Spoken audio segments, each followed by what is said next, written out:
Donc voilà les gars, c'est en ce 6 mai, en lisant ce mail de bon matin, en me levant, que je suis littéralement tombé des nues.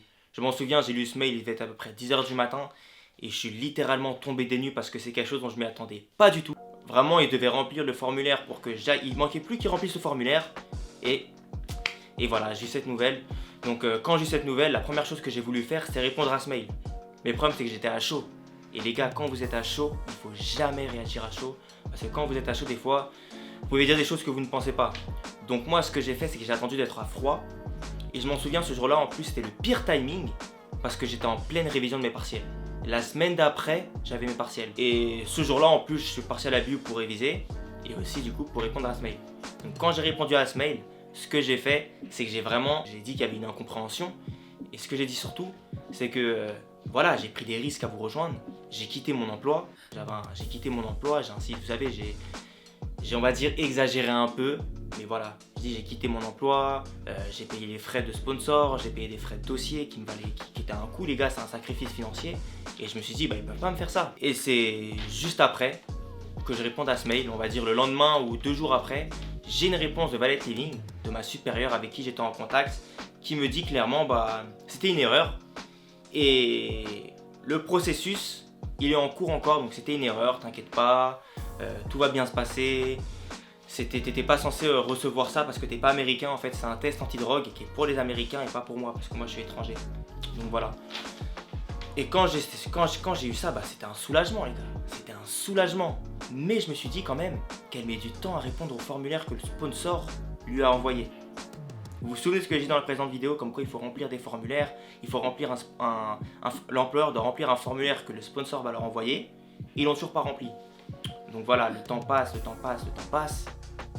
Et donc ce qui se passe, c'est que le 17 juin, donc j'étais toujours en contact avec eux, je gardais toujours le contact avec eux, donc le 17 juin, un mois après mon entretien avec eux, j'ai pris une décision.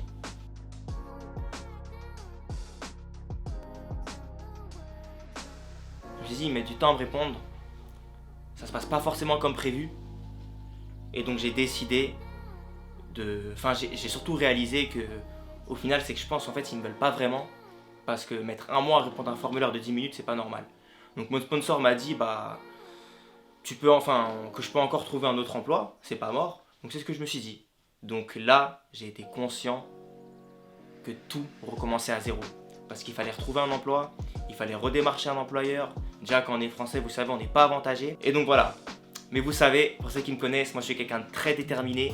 Et je vais surtout pas baisser les bras à ce niveau-là avec tous les sacrifices que j'ai faits. Donc moi, quand j'ai eu ça, je me suis dit, on va tout recommencer. Ça va reprendre du temps, ça va reprendre des heures, ça va reprendre des nuits blanches, etc.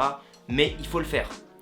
Donc, quand je suis reparti repostuler, donc j'ai postulé principalement sur Indeed, sur Glassdoor et sur quelques autres sites, mais principalement Indeed et Glassdoor. J'ai envoyé au moins 300 ou 400 CV dans au moins peut-être 200-300 hôtels. Donc j'ai postulé un maximum. Là j'étais vraiment prêt à prendre tout et n'importe quoi. C'est toujours la même chose, ouais, t'es français, t'es de Paris, nous on va faire l'entretien avec la personne physique, pas en vidéo, donc c'est le petit souci. Mais dans les réponses que j'ai, il y en a une les gars. Il y en a une qui a débouché sur un entretien. Et vous savez quoi? Le directeur, il était français. Donc moi je commence à chatter avec lui par mail et tout. On discute un peu. Et il me dit bon bah l'entretien il sera le 22 mai. Donc quand on fait l'entretien, il devait être à peu près 22 h chez moi. Donc j'avais l'entretien 22 h du soir, hein. C'est pas évident. Mais quand je commence à faire l'entretien, je commence à parler avec lui, etc. Vraiment, ça se passe super bien. J'ai l'impression qu'on se connaît depuis archi longtemps. Donc l'entretien je le gère aussi, je réponds bien aux questions. Et ouais, il y a un super bon feeling avec lui, tout se passe bien. Lui-même il est intéressé, lui-même il commence à m'expliquer son établissement, il commence à m'expliquer comment ça se passe. Que lui aussi il est passé par là avant. Donc moi quand il me dit que lui aussi il est passé par là avant, je me dis moi c'est un gros point positif. Donc on fait l'entretien, tout se passe bien, il est content, je suis content aussi. Et là, on arrive à la décision finale. Et il me dit en gros qu'il me prend. Et là les gars, quand il dit qu'il me prend, j'ai été aux anges. Vraiment les gars, quand il dit il me prend, c'était un truc de fou. Genre moi je me dis mais attendez un peu. Mais quand il dit il me prend, là j'étais tellement heureux. Je me dis après tous les sacrifices, après les nuits où j'ai enduré, après les nuits où j'ai galéré, je me dis enfin je vois la lumière au bout du tunnel.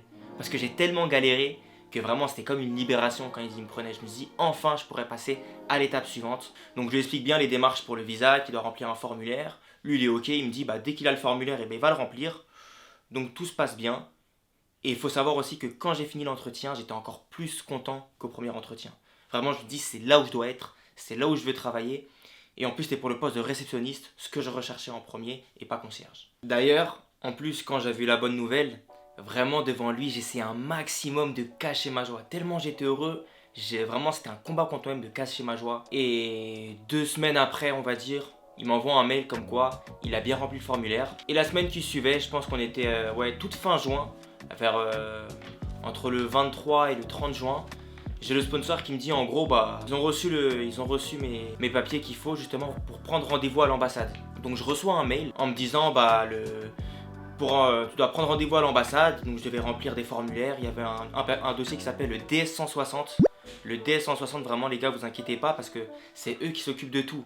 Donc tout ce qui est formulaire, tout ce qui est papier, la paperasse, c'est le sponsor qui va s'en occuper. Eux, ce qu'ils vont vous faire, c'est juste vous demander de remplir les formulaires. Donc moi, quand je remplis le formulaire, faut savoir, ça prend un peu de temps. Ça prend à peu près, j'en ai eu pour au moins 3 heures de remplir le formulaire DS160. Parce que c'était long, il y avait des choses qui étaient un peu techniques. Et voilà. Et quand j'ai fini de remplir ce formulaire, je devais aussi régler les frais de visa. Et on règle les frais de visa avant de prendre rendez-vous à l'ambassade. Donc il y a un lien que le sponsor va vous envoyer pour régler les frais de visa. Donc vous réglez les frais de visa et c'est une fois que vous aurez réglé les frais de visa que l'ambassade va vous envoyer un mail de confirmation de paiement, qu'ils ont bien reçu votre paiement. Et c'est qu'à ce moment-là que vous pourrez prendre votre rendez-vous. Donc quand vous remplissez le formulaire, faites bien attention parce qu'il y a plein de choses à remplir. Remplissez, faites ça, faites pas autre chose à côté, faites ça principalement. Et moi je gardais vraiment le contact avec mon employeur parce que c'est quelque chose de très important. Et donc quand j'ai fini de remplir mes papiers, quand j'ai fini de remplir toute la paperasse et que j'avais juste à attendre que l'ambassade m'envoie la confirmation de paiement, et dès que j'ai reçu la confirmation de paiement, c'est le moment où vous pouvez prendre rendez-vous à l'ambassade. Et quand j'arrive pour prendre rendez-vous à l'ambassade, là, je peux vous dire ce qui est arrivé, ça m'est jamais arrivé. J'ai une nouvelle qui a été terrible, c'est quand je vois que j'ai un rendez-vous, que je prends rendez-vous seulement pour le 21 décembre. Faut savoir que moi, vraiment, j'avais l'ambition de partir là-bas du 1er juin au 30 septembre. Au final, on arrive fin juin, c'est toujours pas là-bas. Je me dis, j'ai l'espoir d'arriver là-bas début juillet. Et quand je vois le rendez-vous programmé au 21 décembre, là, je me dis, ça va être tendu. Ça va être très tendu parce que là, c'est pas un employeur que j'ai en face de moi, mais c'est une ambassade. C'est ce qui représente un État, donc ça va être très compliqué.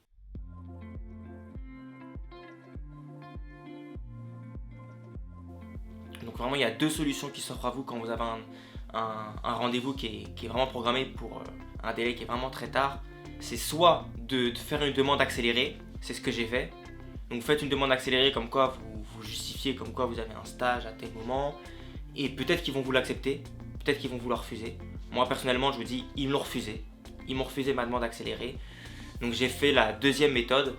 Et c'est de regarder le calendrier toutes les 30 minutes, toutes les heures, pour voir s'il y a des nouveaux créneaux qui se libèrent. Et c'est comme ça que la plupart des gens font.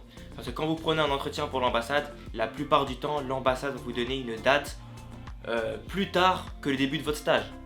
Donc vous voyez, c'est un problème. Et pour quasiment tout le monde, ça fait ça. Donc il faut toujours se connecter au calendrier de l'ambassade parce qu'en fait, ils libèrent des créneaux. Donc moi, il faut savoir, en plus à ce moment-là, c'était les jours fériés. Donc il y avait plein de moments où mon sponsor était fermé et l'ambassade était fermée parce qu'il y avait les jours fériés. Et c'était très compliqué. Je vois en fait mon rêve qui commence en fait à s'éloigner de plus en plus de moi. Je vois ce projet pour les États-Unis qui s'éloigne de plus en plus de moi. Et ça a été le moment le plus dur. Ça a été encore plus dur que quand Valet Living quand j'ai eu le mail de Valet Living de refus de candidature. Vraiment, ça a été encore plus dur que ça. Parce que là, les gars, c'est quelque chose qui est compliqué à maîtriser. Donc il faut toujours se connecter. Et vraiment c'était long. Donc les semaines passent, il y a 3 semaines qui s'écoulent. 3 semaines où limite vraiment il y a un moment où j'ai presque perdu espoir. Et on arrive au mois de juillet, mi-juillet, j'ai une nouvelle qui vient. Votre rendez-vous est programmé pour le 24 juillet. Il y a une place qui s'est libérée au lundi 24 juillet. Et j'ai pris ce rendez-vous au lundi 24 juillet. Donc je fais mon entretien à l'ambassade. Tout se passe très bien. Ça dure à peu près vraiment... c'est vraiment 2 minutes. Hein. Donc j'arrive, je fais l'entretien, etc. Ça se passe bien. Sauf que quand on fait l'entretien, ils pensaient que j'étais pas français. Parce que j'avais pas les papiers français, j'avais que le passeport espagnol. Donc heureusement, j'avais sur moi la carte d'identité française. Donc quand vous avez 2 nationalités, pensez bien à ramener vos papiers français, c'est super important. Donc voilà, donc j'avais toutes mes pièces justificatives, donc le DS 2019, le DS 160, la fameuse photo. Il faut faire une photo les gars pour le visa, donc c'est une photo spécifique que vous faites au photomaton. Vous verrez marqué en photomaton, titre de séjour, ils vont vous mettre titre de séjour américain. Ça va être très facile, donc il faut surtout prendre vos photos. Et enfin, après tout ce qui est DS 160, DS 2019, votre sponsor va tout vous envoyer. Donc ça, vous vous en occupez même pas, ils vont vous envoyer ça. Ou moi, personnellement, je les ai récupérés dans leurs locaux directement. Et puis voilà, je fais l'entretien, ça se passe bien. Et on me dit après, votre demande de visa est approuvée.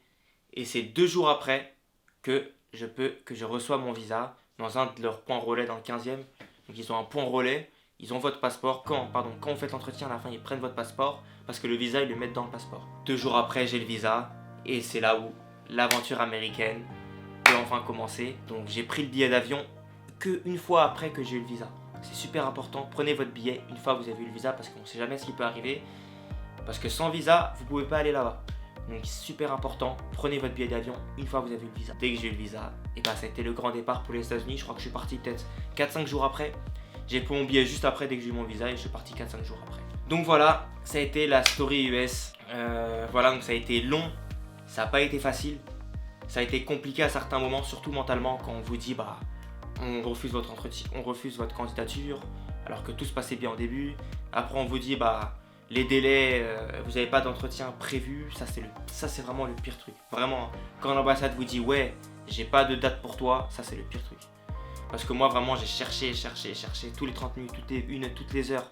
Vraiment j'allais sur le site, je rafraîchissais la page et je voyais rien qui s'affichait.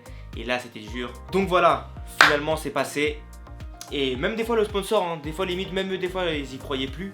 Mais au final, je suis parti et c'est ça le principal. Et j'ai vécu une expérience de malade. Et si vous voulez, je vais faire un sondage sur Instagram. Je vais vous expliquer ma story quand j'étais aux États-Unis. Là, c'était ma story US pour aller aux États-Unis. Comment j'ai fait pour travailler aux États-Unis. Si vous voulez, on peut faire une nouvelle partie de story US, ma vie aux États-Unis. Comment j'ai fait pour travailler. Comment c'était le travail, comment étaient les gens, comment était la ville d'Atlanta, parce que les gars j'étais à Atlanta et pour ceux qui savent Atlanta c'est une ville vraiment qui est très réputée aux États-Unis.